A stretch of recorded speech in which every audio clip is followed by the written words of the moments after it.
The only sounds Preston Rurk wanted to hear were the howl of the wind and the crackle of wood in his stove. But that morning, there was another sound, a faint, shallow breath. It wasn't an animal seeking shelter. In his barn, nearly buried by the snow, was a human shape. A stranger, a woman turning to ice. For a man who had renounced the world, finding it dying on his doorstep was a cruel irony. The question wasn't who she was, but who he would become if he saved her. The wind howled across the Wyoming Territory. January 1883. By the time Preston Rurk pushed open the barn door that morning, snow had drifted waist-high. He stepped inside, his boots crunching over frozen hay. The horses in their stalls stirred, their breath pluming in white clouds. He was halfway to the tack room when he noticed her. A figure curled beneath a worn, old blanket, trembling beside a rusted feed trough. Her eyes blinked open, large and vacant. Her lips formed a word. "Ma'am." His voice was unchanged, but one hand rested on the revolver at his hip. She flinched, but did not move. "Please, I'm not here to steal." Preston took another step. "You're freezing to death." "I know," she whispered. He knelt beside her, pulling the blanket back just enough to see her face. A smudge of dirt marked her cheek. Her hair tangled by. The wind was the color of wheat after a harvest. She looked no older than 25. "Can you walk?" She nodded weakly. Preston slid an arm around her shoulders and helped her up.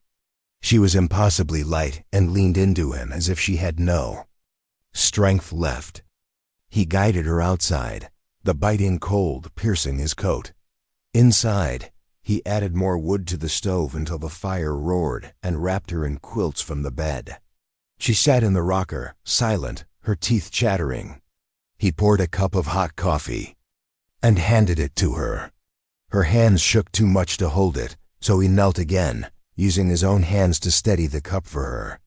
"My name's Preston Rurk," he said. "You got one?" "Glenna," she rasped. "Glenna Sutter." He nodded. "Where are you from?" Her eyes filled with water, and she looked away. "I walked for 2 days. The man I married. He left me outside Cheyenne. Took the wagon, said I was a burden, and just drove off." Preston said nothing. The fire popped in the stove. Glenna wiped her nose with the back of her hand. "I was trying to get to Fort Laramie. Heard there might be work." "You wouldn't have made it in this weather," Preston said. "You'd have died out there." "I know," she said again, and this time he heard the break in her voice. He stood and ladled her a bowl of stew from the stove. "Eat, then sleep. We'll talk later." She nodded and took the spoon he offered. Preston watched her from across the room. She ate slowly, as if her stomach couldn't believe the food was real. When she finished, he gave her the bed and took the rocker himself. By nightfall, the storm had grown worse. Wind scraped against the windows, but the house was warm. Glenna slept under a pile of quilts, her chest rising and falling steadily for the first time since he'd found her. Preston sat by the fire, staring into the dancing flames. He had not wanted a wife, nor needed anyone to depend on him, not after the war, not after the land took his brother and the fever took his mother. He came out here for the quiet. But a woman had been freezing beside his barn, and he had done more than bring her into the warmth. He had let her in. The next morning, Glenna woke late, blinking at the ceiling in a daze. "You slept nearly 14 hours, Preston said, handing her a cup of warm broth. She took it, her hands steadier than yesterday. "You saved my life," she said. He just shrugged. "Leaving you out there wouldn't have been right." When she tried to stand, he placed a hand on her arm to stop her. "You're not going anywhere yet. The storm's still going, and you're too weak. I don't want to be a burden." "You are not a burden." Her eyes filled with tears again, but she blinked them away. They passed the day in silence. Preston went out to fix the barn roof during a break in the wind. Glenna spent most of her time near the stove. She found a spool of thread in a drawer and began to sew a torn seam on her skirt with even stitches. That night, she helped him peel potatoes for supper. "I can work," she said, her voice rising over the steady thud of the knife. "I can cook clean. I am no stranger to hard work." "I believe that," Preston replied. "But you don't owe me anything, Glenna." She looked up at him, her gaze steady. "I want to earn my place here," he paused, then nodded. "All right." Days passed. Glenna grew stronger. She baked bread, mended shirts, cleaned out the root cellar. She didn't ask about his past, and he didn't ask about hers. But now and then she smiled, and when she did, he felt something shift deep in his chest. One evening after supper, she stood by the window, her arms crossed. "I didn't think I would survive that," she said softly. Preston looked up from the stove. "You're safe now." She turned. "You don't know what that means." He walked over and stood beside her. "I think I do." She looked up at him, and he didn't pull away when her hand brushed his. "You never intended to have someone here, did you?" She asked. "No," he said. "I never wanted a wife."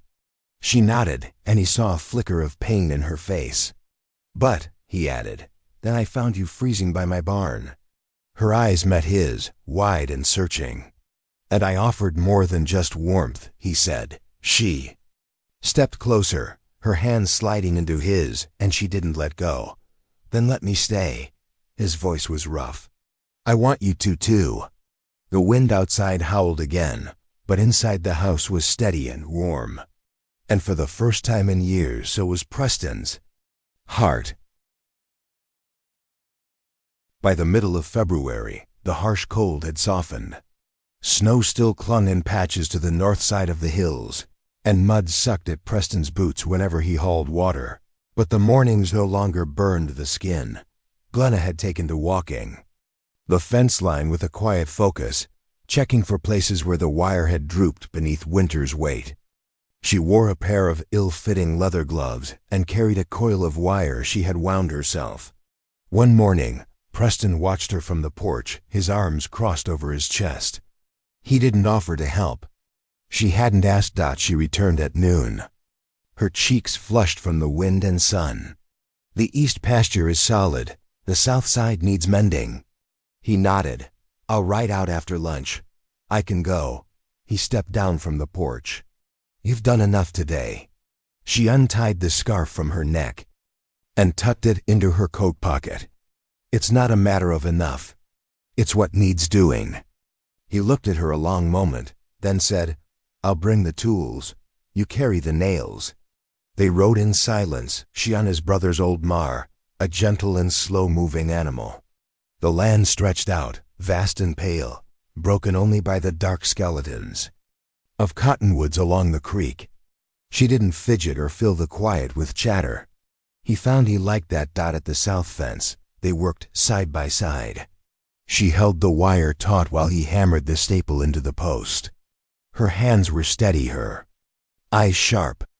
When they finished, she brushed the dirt from her skirt and leaned against a fence post. "My father was a blacksmith," she said. "He taught me to file iron before I could even write."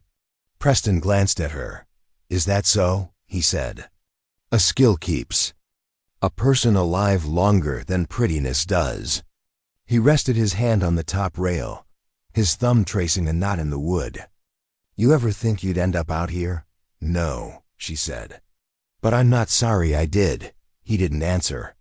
The wind tugged at his hat, and somewhere behind them, a hawk called, sharp and clean.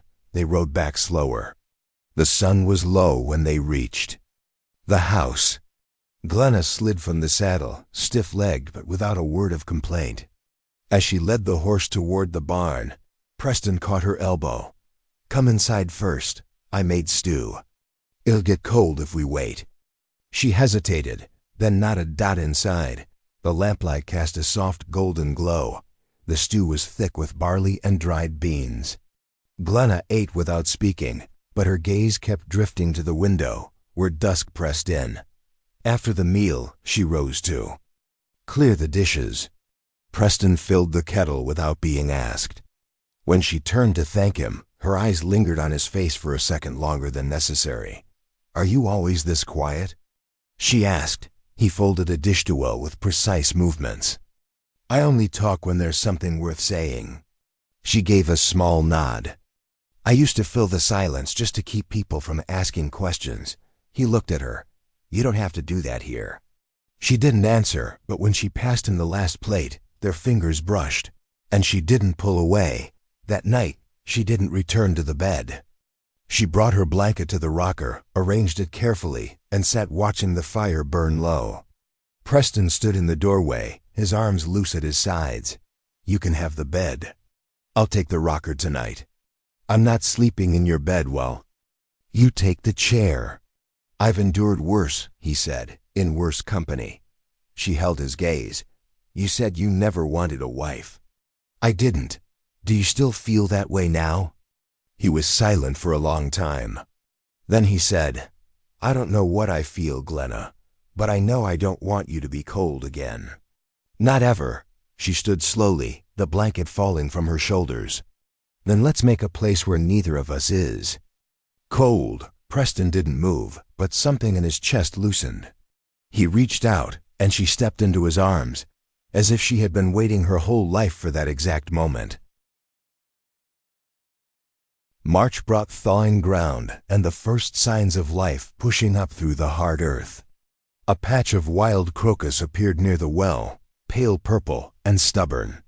Glenna bent to touch the petals one morning, her fingers gentle. Preston watched her from the barn door, a bridle slung over his shoulder, the air around him smelling of damp soil and old timber.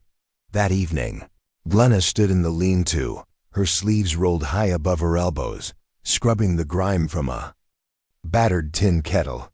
Her hands were red from the cold water, but she worked with a sense of purpose. "You always keep busy, even when no one's watching," Preston said. Stepping inside with a coil of rope over his arm, she didn't look up. "I find it easier to think when my hands are occupied." "Then what's on your mind?"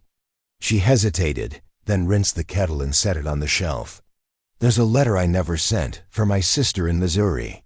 I wanted to let her know I was all right, but I didn't know where I'd be. You want to write to her now?" "I want to believe I have something worth telling." His voice stayed even. "You do." Glenna met his eyes. "You don't say things you don't mean, do you? I don't see the use in it." She dried her hands on her apron. "Then I'll write to her tomorrow, if that's all right. It's your story to tell." Later that evening, he found her seated at the corner of the table, candlelight flickering across her brow as she wrote, the pen scratching slow, deliberate arcs. He didn't interrupt. Instead, he added wood to the stove and settled back on the bench, watching the firelight shift across the floor. The next day, Glenna handed him the letter, folded and sealed with wax. "If you're headed past the trading post, you could leave this with the clerk. They have riders that go east." "I'll take it in the morning." She nodded, her hands clasped before her. "I don't know what she think. We haven't spoken since I left home." "You're not the same woman who left," he said. "That might be a good thing." Glenna stepped out onto the porch as a gust of wind caught the hem of her skirt. "I'm still learning who I am now." Preston leaned against the doorframe. "I reckon we both are." That night, a coyote called from the ridge, a long, low cry. Glenna sat by the hearth, stitching a patch into the lining of her coat. She didn't speak until the thread was nearly gone. "What did you want, before you came out here?" she asked. He considered for a long while before answering. "I wanted quiet. Enough land to work with my own two hands, no one to answer to." She nodded. "And now?" He set down the poker. "Now I want someone who will greet the day beside me, not just pass through it." She set the needle aside. "I never thought I'd have that either. But I want it." Preston crossed the room and knelt beside her. "You still see yourself leaving?" "No," she said. "I see myself building something here." He reached for her hand, her fingers closing around his, strong and certain. They rose together before dawn the next morning. Glenna mixed cornmeal while Preston stepped out to hitch the wagon. The letter sat in his coat pocket, warm from his chest. "I'll be back before dark," he said. "I'll have supper waiting." He paused, one boot already on the wagon step. "You're not just passing through anymore." "I never meant to stay," she said, "but I'm glad I did." He tipped his hat and climbed up. As the wagon rolled toward the horizon, the rising sun caught the edge of the roofline, casting long light across the porch where Glenna stood. And for the first time in years, both of them had a place to return to. By late March, the ground was soft enough for planting. Preston walked behind the mule, turning the soil, the handle of the plow biting into his palms. Glenna walked right behind, dropping seeds into the furrows: beans, cabbage, a few rows of beets. She moved with a quiet focus, her braid tucked into her collar. They didn't speak much during the work, but an unspoken connection passed between them in the rhythm of shared labor, something wordless but sure. After the last row was planted and watered, Glenna wiped her brow and looked toward the low hills to the west. "I used to think Missouri was the whole world," she said. Preston leaned on the plow. "What changed your mind?" "Walking hungry." "A man who promised things he never meant to keep." He didn't look away. "You trust me more than you trusted him." "I already have," she said, "and that trust is held." That evening, Preston brought down a wooden box from the loft. It was old, the corners worn smooth with time. He set it on the table and opened it. "These were my father's," he said, laying out a set of tools, a rasp, a hoof knife all clean, and kept in oiled cloth. Glenna reached for the file. "You've kept them well." "I thought I'd pass them on, but there was never anyone to give them to." She laid the file back in its place. "Now there is." Preston's gaze lingered on her face, and something in his chest shifted again, slower this time, like a stone settling at the bottom of a creek. The next morning, they rode east. The air held the promise of coming warmth. As they reached the edge of the pasture, Glenna slowed her horse and pointed toward a stand of cottonwoods near the riverbank. "There's a shape moving in the trees," she said. Preston dismounted without a word, rifle in hand. He walked ahead, his boots sinking into the wet grass. A minute passed before he called over his shoulder, "It's a dog, starved near to death." Glenna joined him. The animal crouched low, its ribs sharp beneath its hide. It didn't growl, just watched, its eyes flat with exhaustion. She knelt down. "He's not wild." "No," Preston said, "but he's been left." They turned back toward the horses. After a few yards, the dog rose on shaking legs and limped behind them.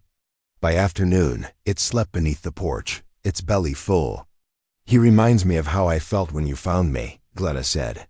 Preston stood beside her. "You're not that woman anymore." "No," she agreed, "but I remember her." Inside, he said, "I've been thinking about the land just past the creek. There's space enough to build something more. A room with a window, maybe a porch facing west." Glenna looked up. "Why?" He scratched the back of his neck. "Because if you're staying, I don't want you to feel like you're only borrowing space." She stood slowly. "I want to build it with you." Preston nodded once. "Then we'll start after the last frost."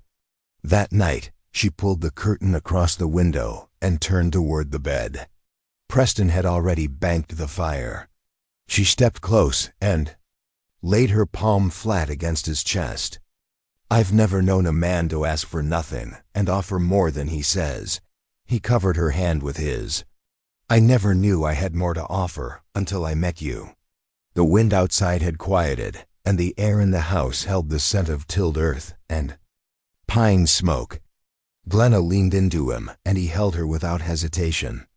In that quiet, they made a vow without words. April brought honest warmth. The snowmelt fed the creek, and the cottonwoods leafed out in a trembling, pale green. Preston and Glenna began clearing the plot of land beyond the creek, where he had spoken of building. By early May, the frame of the new room was up. It faced west, just as they'd planned, with a wide window that caught the last light of day. Glenna painted the window trim with steady strokes, using the deep red she had chosen herself at the trading post. Preston watched her from the ladder, where he was setting the final roof slats. "You always know what you want?" he asked. "I know what I won't settle for," she said, not looking up. The days stretched longer. Glenna began keeping a small, cloth-bound ledger where she marked the hens' laying habits and the condition of the fruit trees. She read by lamplight in the evenings, sometimes aloud if a chapter caught her fancy. Preston listened while oiling his tools or mending gear, the words wrapping around the room like smoke from the hearth. One night, he set his work aside and spoke without looking up. "I bought a ring. Thought maybe I'd ask you once the house was finished." She folded the book in her lap, quiet for a breath. "You don't need a finished house to ask me that." He met her gaze. "I didn't want it to feel like an obligation." "It wouldn't," she said. "Not for a second." He stood, went to the cupboard, and pulled a small box from behind a sack of oats. Inside was a plain gold band, no stone, just solid, warm metal, shaped to last. He crossed the room and knelt beside her. "I want to marry you because you're the only thing I've ever been sure of." She reached for the ring with hands that didn't tremble. "Then let's be sure together." He slid it onto her finger. It fit without needing to be forced. They married at the edge of the creek, with the cottonwoods full and the air thick with the sound of bees. The preacher from the trading post came out on horseback, and the neighbor woman from the next homestead overbrought a basket of bread and boiled eggs. Glenna wore a dress she had sewn from unbleached muslin, and Preston had trimmed his beard. For the first time in months, they said their vows beneath the open sky, no grand words, just truth spoken steady. When it was done, Glenna rested her head against Preston's chest, and he wrapped an arm around her back like he'd done it 100 times before. That evening, they sat on the step of the new room, watching the sun drop behind the hills. The dog, now filled out and thick-furred, lay at their feet. "I'm not sorry for any of it," Glenna said, her fingers woven with his. "I wouldn't change a thing," Preston replied. She rested her head on his shoulder. "Even the hard parts. Especially the hard parts. They got us here. Weeks passed, then months. The crops came in late but strong." Glenna's ledger filled with neat lines and quiet victories. The first calf born without trouble. The day the bees swarmed, and she caught them in a spare crate. The moment she felt something stir beneath her ribs and knew without a doubt what. It was Dot, she told Preston one evening in August after supper as they walked the orchard path. The light was gold and low. He stopped walking when she said it, just stood still for a long moment. "Are you scared?" she asked, though her voice said she already knew the answer. He looked at her with something deeper than pride. "No, I'm ready." She smiled and reached for his hand. "Then we'll raise them here, on land we built with our own hands, and love them with everything we've got." They stood in the orchard until the stars came out, the house behind them glowing warm against the night. Years passed. The child, a boy with Glenna's eyes and Preston's quiet strength, would run through that orchard, his laughter echoing through the branches. Glenna, her apron dusted with flour, would call to him from the porch. And Preston would come in from the field, in time to catch him mid-step and toss him into the air. The house would grow to hold their lives, more rooms, more stories. But its heart would never change. Two people who found each other by chance and stayed by choice. And every night, no matter the season, Glenna would lie beside Preston, one hand resting over his, the gold band worn smooth with time, and know that she was exactly where she was meant to be.